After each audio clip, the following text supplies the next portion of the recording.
If you want peace, prepare for war. It's easy to say, I'm peaceful, I'm stoic, I can maintain my composure, when all you've ever known is peace. What's the true testament of stoicism and of your emotional regulation is when there's war in your life, is when there's ruckus, is when there's constant stress. And so everybody is used to this base level of peace. And so everybody thinks, yeah, no, I'm not an anxious person. I don't really get fearful, or I don't really get angry or stressed, but because their life is always calm.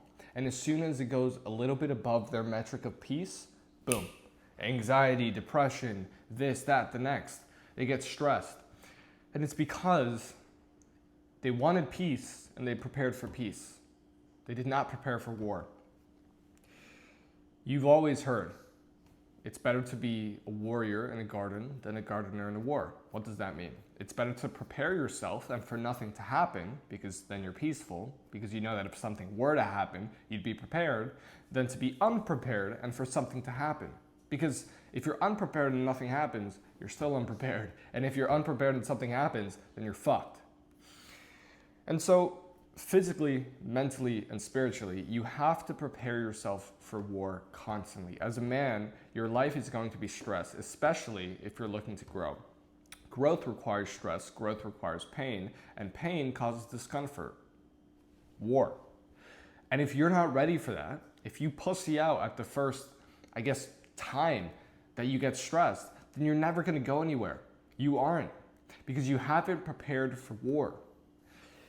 So true stoicism is being able to take everything as it comes. Your base level for peace and happiness or fulfillment has to be, I'm alive.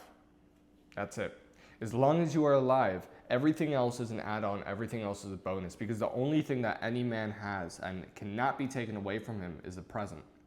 That is the only thing. Your family can be taken away from you, your money can be taken away from you, your looks can be taken away from you, everything can be taken away from you, even your penis, but not the present. Let's sip some coffee.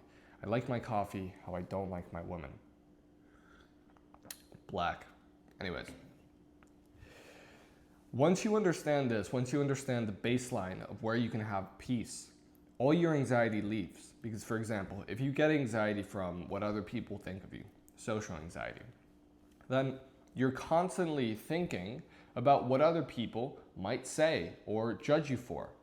And so your baseline is other people. And when your baseline relies on your thoughts of other people, then it's constantly oscillating, because you never know what another person is thinking. You just don't, even if they tell you they might be lying. What you do know is what you can think. And you also know that you can never know what they think. So it doesn't matter. So once you take your baseline from, I have to be liked by X people, to, I have to be liked by myself, how can you not feel peaceful? You're prepared for war. Because if everybody likes you, great. That's awesome. Everybody likes me, which, by the way, it will never happen. Not everybody's gonna like you. But if nobody likes you, and people call you a dickhead, and this guy calls you a narcissist, and this guy calls you a misogynist, then you also look internally and you're like, do I like myself? Yes. Okay, I'm still at peace. And so it's this constant feeling of peace because you've prepared yourself for war. It's the same thing physically. If you've prepared yourself for combat, if you've done any form of martial arts training for more than a year, you probably can defend yourself against 90% of people without a weapon, right? And so when you've prepared yourself for that, when you walk along the street, you know that you're peaceful. Because you've prepared yourself for war. You've prepared yourself to be attacked, and you know that you can handle it. At least you know that you have better chances. But when you've never touched, a weapon in your life, or you've never trained a martial art in your life, part of you knows that you are basically unable to defend yourself. And so how are you going to be peaceful if something does arise? If conflict does arise, how are you going to be peaceful? And probably the most important part of this is in relationships. So like, for example, you're with your girl and you guys start arguing and you start becoming a pushover because you are scared of war with your girl. Your peace level is agreeability. So if she doesn't agree with me, I'm scared. Okay, baby, whatever you want. And why? Because you're scared to lose her. And if you're scared to lose somebody, you're going to lose them. It's just bound to happen. And so when you're prepared for war, you're prepared to lose her. You love her, but you are prepared to lose her.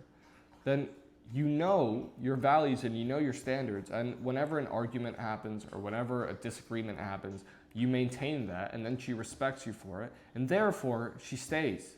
Because a woman stays with you because she respects you, not because she agrees with you. So please, prepare for war if you want peace. Now, if you like my content recently, if you feel like this advice is helping you, and you'd like a bit more access to me to be able to actually ask me questions based off of your personal experience or situation, to have my advice, I created a free Discord community. You literally get to talk to me for free, no paywall, no email wall, nothing. Join there, tell me your problems, tell me what you're dealing with, and I will either make a video on it or personally help you with it inside the community. Link in description. It's called Expansion. I'll see you in there.